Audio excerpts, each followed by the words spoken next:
자리에 편히 앉으시기 바랍니다.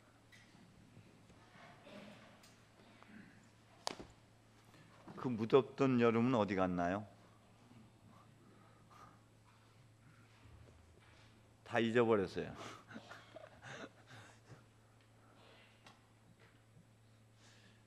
참 사람은 그렇게 간사한 것 같아요.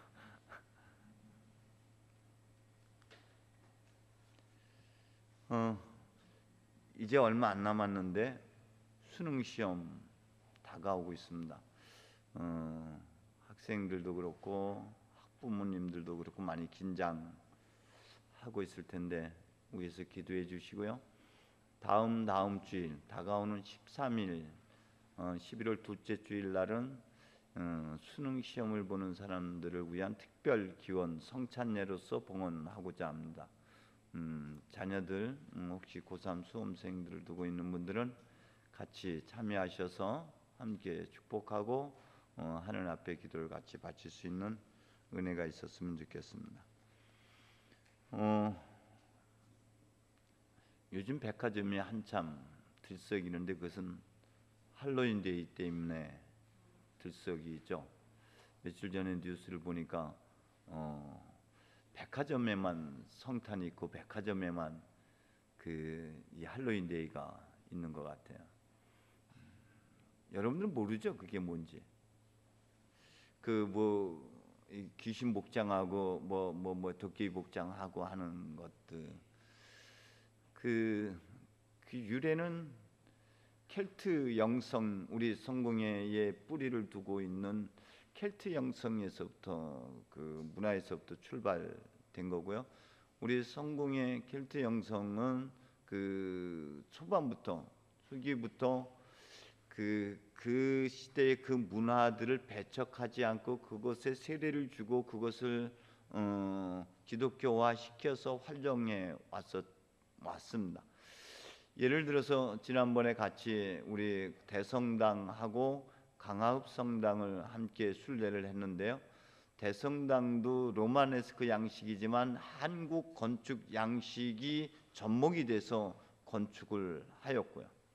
그리고 강화읍 성당 같은 경우도 그 바실리아 양식이지만 거기에 한국 전통 기법이 포함이 되어서 어우러져서 전통 가옥 같은 느낌을 그대로 간직하고 있죠.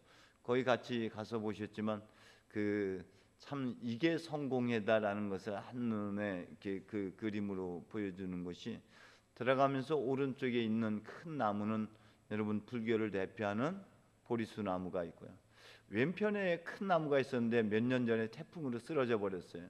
그것은 유교를 상징하는 회화나무가 있었는데 그 나무가 태풍에 쓰러지는 바람에 그 자리를 잃어버렸습니다. 유교를 상징하고 있는 그 삼극 태극 문양들이 처마에 있고요. 또 그 불교를 상징했던 연꽃은 승화되어 가지고 십자가의 모양으로 나비 모양으로 이렇게 해서 부활을 상징하는 부활 십자가로 거듭 태어났습니다. 이것이 성공회의 아름다움이고 중용이고 포용성이죠. 성공회는 한국 안에 있는 그런 문화를 배척하는 것이 아니라 그것을 모아서 예수님 이름으로 세례를 주어서 그것을 활용해 나가는데 할로윈 데이도 여전히 당시 지금 아일랜드 쪽에 있는 켈트 영성이 지금 밀려서 아일랜드 쪽에 이제 주로 자리 잡게 되는데 아일랜드에서는 11월 1일부터는 겨울에 긴 겨울에 시작이 되죠. 밤의 세계가 시작이 되는데 이때 앞서간 돌아가신 사람의 영혼이 집을 찾기 위해서 겨울의 안식을 누리기 위해서 집을 찾아 나선다고 합니다. 그래서 혹시 사람에게 이게 다가오고 약한 사람이 다가오는데 다가오지 못하게 가면이나 무서운 걸 해가지고 못 오게 하는 그런 풍습들이었고요. 그것이 기독교에서는 세례를 주어서 모든 성인의 날로 지키게 됩니다. 그 전날 할로윈 데이가 그때 드루아드교였는데 드루이드교가 그 떡갈나무 그 사제들이 떡갈나무 숲으로 가서 그 영혼들을 불러 가지고 가서 거기서 소리 나는 것들을 다 이렇게 집어 던지면서 그 뭐니까 마귀를 쫓아내는 그 영혼들을 그 쫓아내고 또 호박에 구멍을 뚫어서 등을 밝힌 것들은 그 영혼이 갈 길을 이렇게 안내하는 것으로 이렇게 사용이 되었는데 지금 그게 미국으로 건너가 가지고 미국에서는 이런 그 아이들 장난으로 그 과자 사탕 초콜릿 주면 장난 안 치지 하면서 뭐 이런 것으로 이제 변질이 되었죠. 그 가톨릭과 성공회가 갖고 있는 그 성인에 대한 것이 약간 차이가 있는데요. 가톨릭은 특별히 위대한 사역, 위대한 사람을 좀 위대하게 만들어서 그 특별한 사람들에게 성품을 주어서 성인으로 이렇게 한다면은 성공회는 우리 주변의 믿음의 선조들 모든 사람들을 다 신앙의 선배들 앞서간 모든 분들을 성인으로 보는 게 켈트 영성이 갖고 있는 특징 중에 하나였습니다. 11월 1일 날 이렇게 모든 성인들 믿음의 생활했던 모든 이들을 우리가 기억하고 그들의 신앙을 본받기 위해서 우리가 기도를 바치고 있다면은 11월 2일 날은 무슨 날일까요? 모든 별세한 사람들을 위해서 기도하는 날입니다. 믿음의 생활을 하지 않고 했던 분들까지 포함해서 모든 별세한 사람들을 위해서 우리가 기억하고 기도하게 되죠.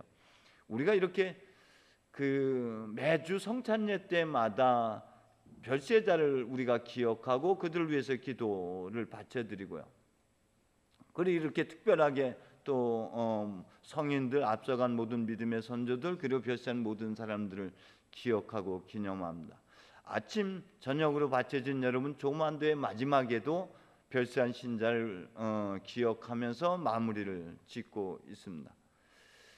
우리 한국에는 죽은 자들이 저 멀리 먼 곳에 있는 것으로 이렇게 보지만은 영국에 가 보니까는 교회 안이 이렇게 요람에서 무덤까지 교회 세례를 그 태어난 아이들의 세례를 교회에서 출발해서 무덤도 교회 안이 무덤이더라고요. 우리가 예배를 드리는 이곳에 하나님 계신 줄 여러분 믿으십니까? 하나님이 여기 오셨다면 천군 천사는 어디 있을까요 지금쯤? 여기 이곳에 주님 안에서 천군 천사뿐만이 아니라 모든 별세한 사람들 모든 성인들이 하나님 안에서 여기 같이 있습니다. 그래서 우리가 같이 기억하고 그들의 이름을 그들과 더불어서 하나님 안에서 우리가 한 예배를 같이 드려지는 것이에요. 여러분들이 세례를 통해서 그리스도의 거룩한 몸으로 거듭 태어나는 것도 하늘과 합하여진 존재이자 동시에 앞서간 모든 시대의 성인들과 다가올 모든 그 후손들까지도 포함한 거룩한 몸으로서의 여러분들은 신비체인 것이죠. 그것이 오늘 우리가 다시 한번 기억해야 됩니다. 여러분은 살아있는 분입니까? 죽어있는 분입니까? 숨 쉰다고 다 살아있는 사람이 아니죠. 예수님께서도 그렇게 말씀하셨습니다. 죽은 자들의 장례는 죽은 자들에게 살았니 죽었니?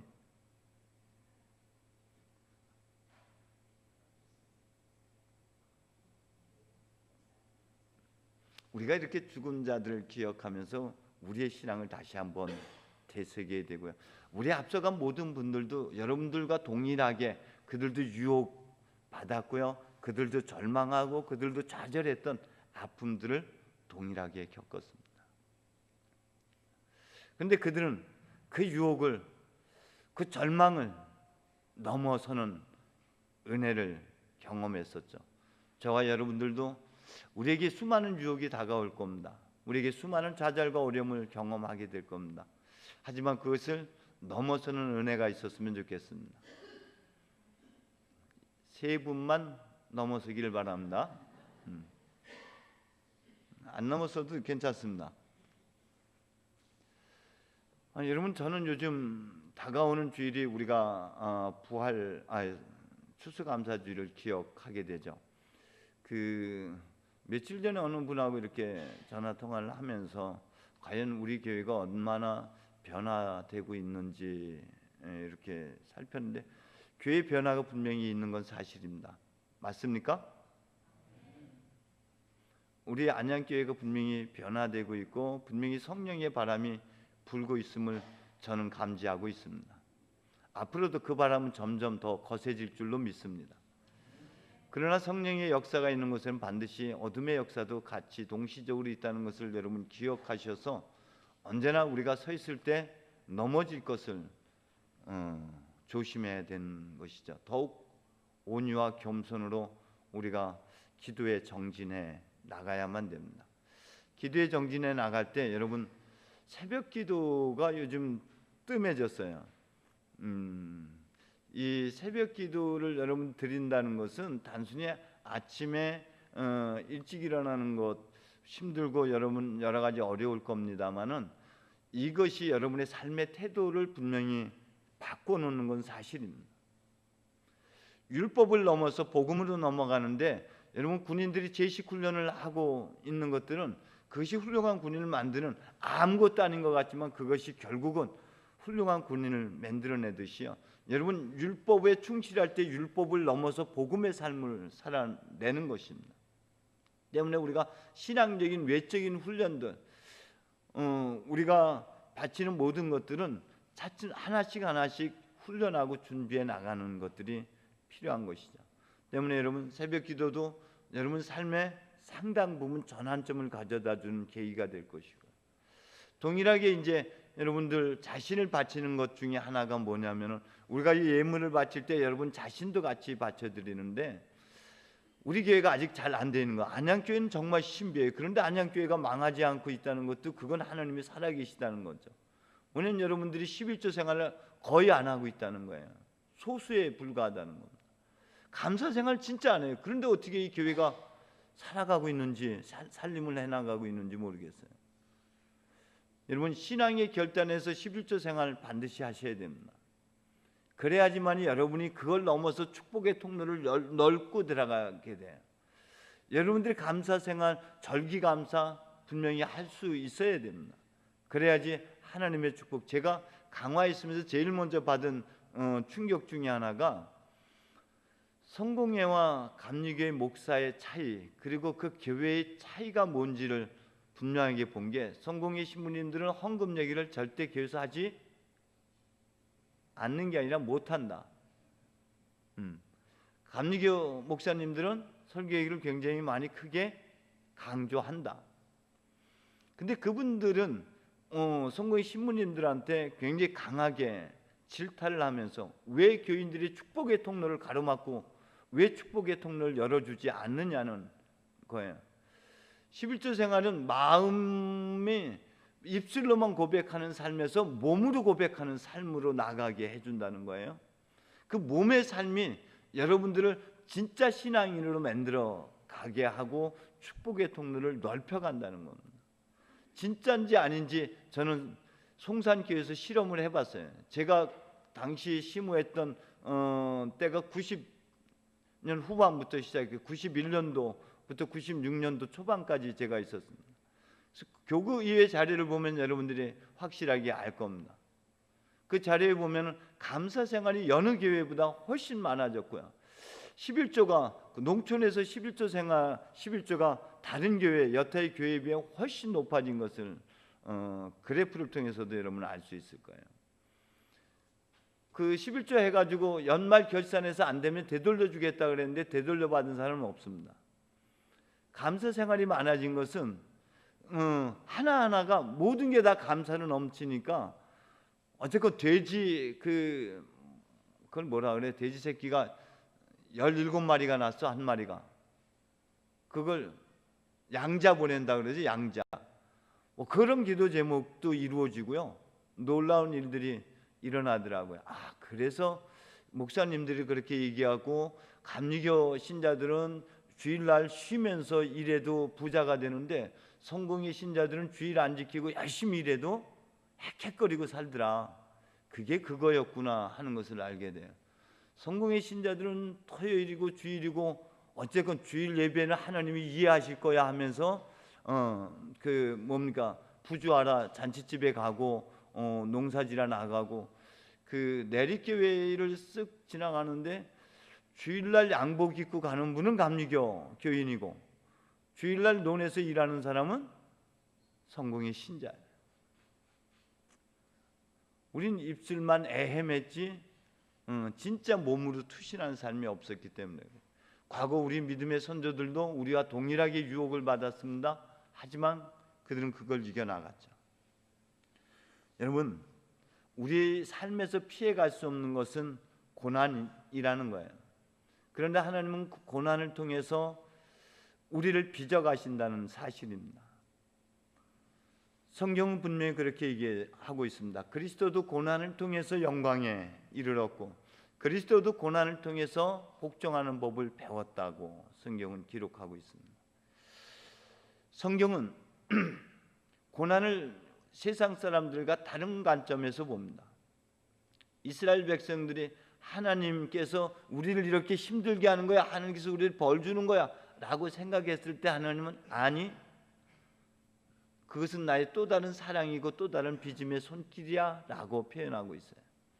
이스라엘 백성들은 광야 40년이 그들의 불평과 원망 때문에 하나님께서 벌 주는 줄 알았더니 그게 아니라 하나님께서 그 40년간 그들 한 중심에 같이 있으면서 같이 아파하고 같이 힘들어하면서 그들의 필요를 채워주었고 그들로 하여금 빵이 아닌 말씀으로 살아가는 존재로 빚어내는 또 다른 사랑의 자리였다는 것을 그들을 깨닫게 해주죠.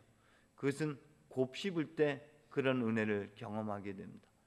오늘 성경 말씀은 바로 이와 같은 관점에서 우리가 바라봐야만 됩니다. 가난한 사람들아, 너희는 행복하다. 어떻게 가난이 행복하고 어떻게 굶주림이 행복하고 어떻게 슬피 우는 것이 행복합니까? 어떻게 억울하게 미움을 받고 누명을 쓰고 쫓겨다니는 것이 그게 행복할까요? 그런데 성경은 분명히 행복이라고 강조해서 말씀하고 있습니다. 그런데 보니까 가난이 행복이었어요.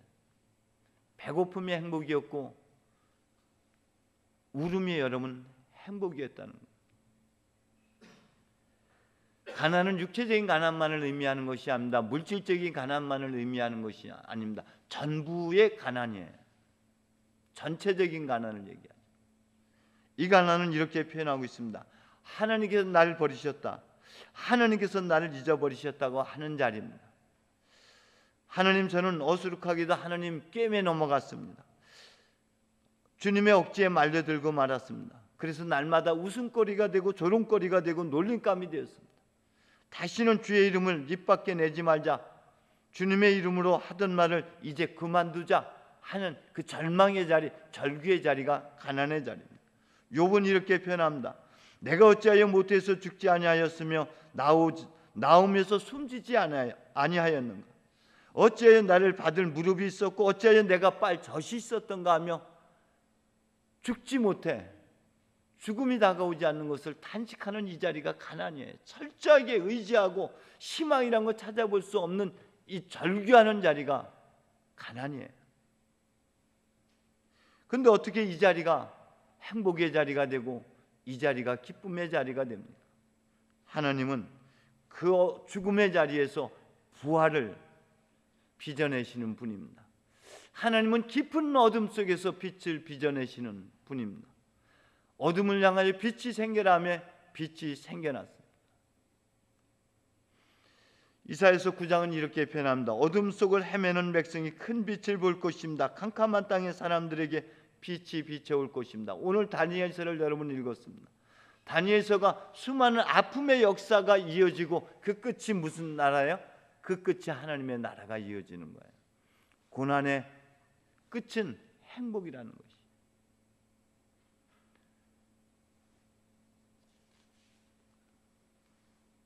절망 안에는 희망을 품고 있습니다. 밤이 깊을수록 새벽이 가까워진다는 말이 있듯이 그 깊은 어둠 속에는 하나님의 빛이 숨겨져 있습니다.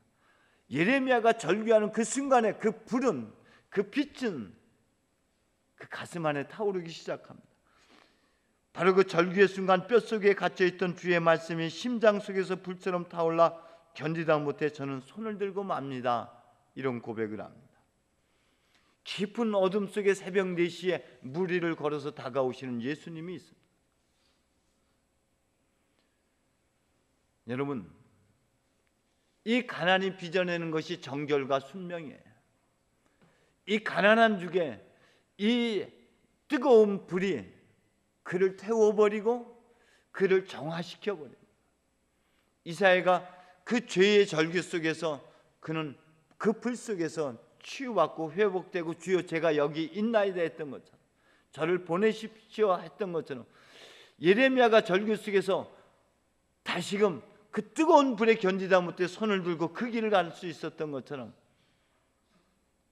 여러분, 순종을 이끌어내는 것이 정화의 가난입니다. 그 가난이, 철저한 절규와 철저한 가난이 여러분 순종과 정화와 순종의 삶을 살게 하는 것이죠. 그래서 가난, 정결, 순명이 복음 삼덕이 되는 거예요.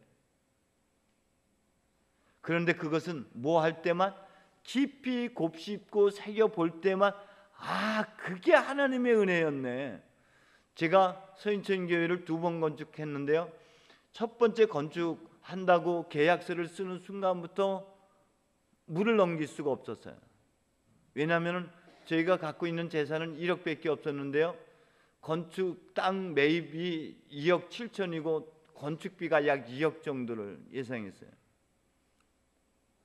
계약하면 기뻐해야 되는데 계약하는 순간부터 앞이 캄캄했어요. 2번째 5년 만에 다시 재건축을 해야 되는데, 재개발 때문에 다시 건축해야 되는데, 그 소식을 듣는 순간 까무러칠 정도로 앞이, 우리 교인들 헌금한 지 얼마 안 됐는데 어떻게 이렇게 황당한 일이 있을 수 있나. 그런데 하나님은 그 중심에서 너희는 내가 다 이룬 다음에야 내가 야훼임을 알게 될 것이라고 말씀하셨고요. 그것은 첫 번째 건축과 2번째 건축 동일하게 같은 메시지였습니다. 그러나 첫 번째 메시지는 출애굽기를 통해서 주신 메시지였고 같은 말씀이었고요. 2번째 말씀은 여러분 에제키엘을 통해서 하신 말씀이었어요. 같은 것 같지만 달랐어요. 이 말씀을 통해서 우리는 깊이 하나님을 경험했고, 하나님께서 함께 하셨고 하나님이 그 중심에서 사역했음을 저희는 깨달을 수가 있었습니다. 그 절규, 그 절망, 그 한복판에서 하나님을 만났기 때문에 누구도 경험할 수 없는 참된 행복을 맛볼 수가 있었던 것이죠. 깊이 곱씹을 때만 여러분 그 상처 속에서 진주가 빚어지는 것처럼 우리의 삶의 여정도 여러분이 곰곰이 생각하고 곱씹고 더듬어 볼 때만 그것이 은혜였음을 비로소 고백하게 됩니다. 굶주림이 왜 기쁨입니까? 그것이 왜 행복이 될 수 있습니까? 여러분, 우리의 굶주림은 단순한 육체적 굶주림만이 아닌 것이죠. 그걸 넘어서는 굶주림입니다.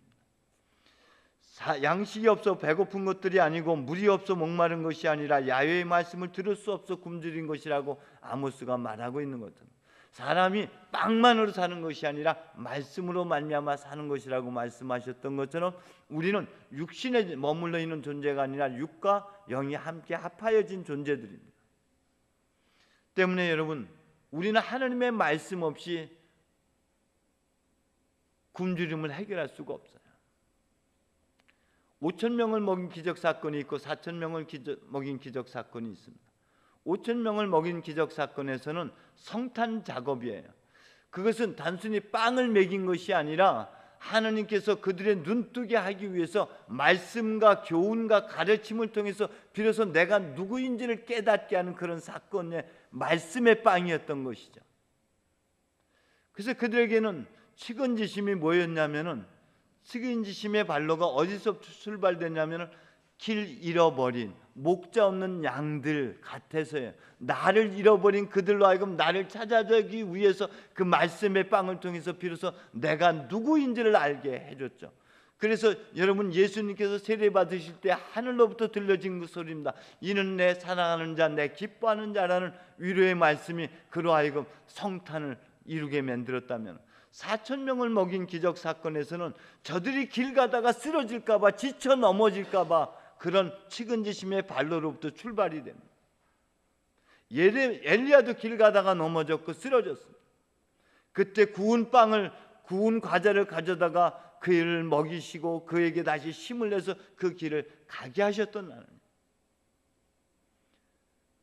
4,000명을 먹이는 기적 사건은 여러분 변화산상에서 예수님도 얼마나 겟세마네 동산에서 그 길에 대한 두려움이 컸습니까? 변화산상에서 이렇게 주님께서 말씀하셨어요. 이는 내 사랑하는 자 너희는 그의 말을 들으라. 같은 말 같지만 다릅니다. 첫 번째는 성탄이라면 두 번째는 여러분 길 갈 때 위로와 격려의 말입니다. 이사야 고난 많은 중에 네 가지의 노래를 여러분 잘 알고 있을 겁니다. 첫 번째는 너는 나의 종 너에게서 나의 영광이 빛날 것이다.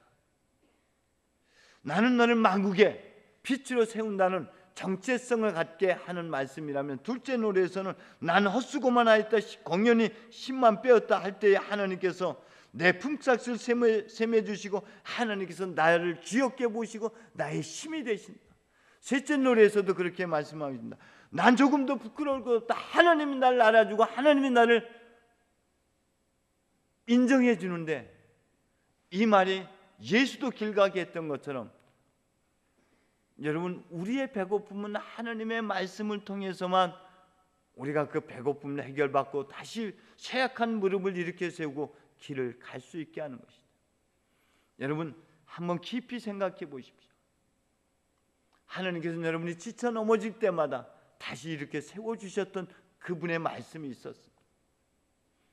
우리 영클라라가 다시 서서 길 가게끔 했던 것이 그 말씀이었죠.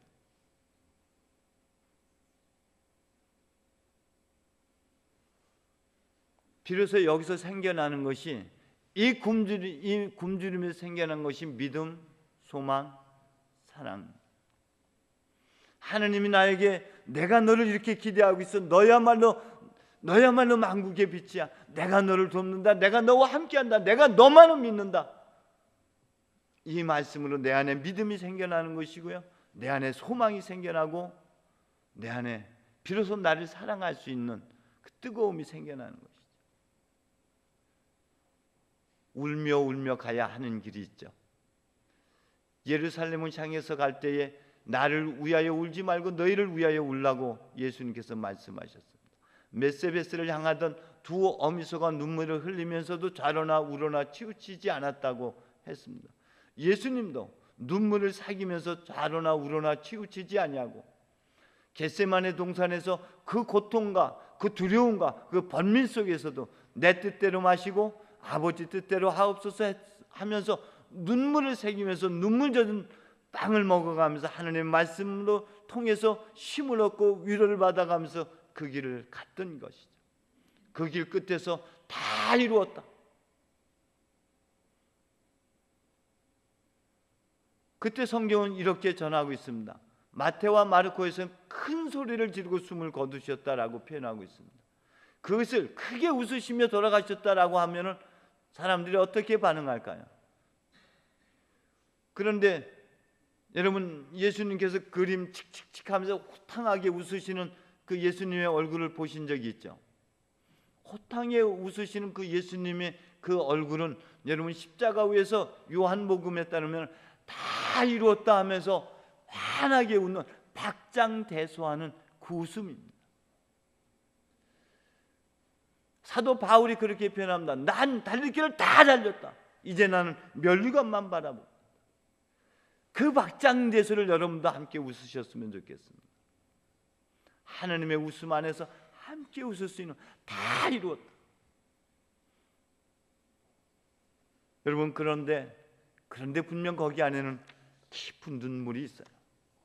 그 눈물은 여러분 곱게 새길 때만, 침잠 속에서 곱게 새길 때만 그 안에서 참된 행복, 참된 기쁨을 맛볼 수 있는 겁니다. 그래서 그 행복은 저 먼 훗날 죽고 나서가 아니라 오늘 여러분이 곱씹을 때, 여러분 침잠 속으로 들어가는 그 순간 그날이 열리는 것이에요. 그날 내가 네 안에 네가 내 안에 있으면 우리가 깨닫고 하나님 안에서 함께 더불어 웃고 그 행복에 젖어들 수 있습니다. 그때 여러분 우리는 억울한 길을 다시 걸을 수 있어요. 그때 우리는 누명을 쓰고 사람들에게 미움을 사고 내가 쫓기고 욕을 먹고 누명을 쓰며 억울한 삶 속에서도 기쁨을 노래할 수 있습니다. 그것이 주의 기도를 우리가 노래 부르며 가는 길이에요. 그 성가가 있던데요. 595장인가요?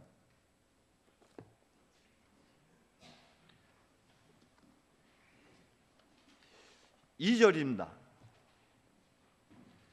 캄캄한 밤에 다닐지라도 주께서 나의 길 내시고 나에게 밝은 길 잃어버린 하늘의 영광 나의 맘속에 차고둥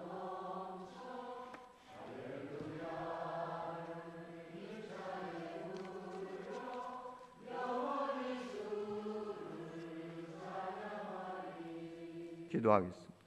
하나님, 주님 가신 그 길을 우리로 하여금 따라 걸으라 하십니다. 겉으로 드러난 행복이 아니라 감추어진 행복을 주님께서 우리에게 맛보게 하십니다. 우리도 주님 가난함을 노래하게 하여 주시고 배고픔을 노래하며 다 이루었다에 참여할 수 있는 은총을 허락하여 주옵소서. 우리를 통하여 아버지 하나님 당신의 뜻이 이루어지게 하여 주옵소서. 예수님의 이름으로 기도합니다. 아멘. 다음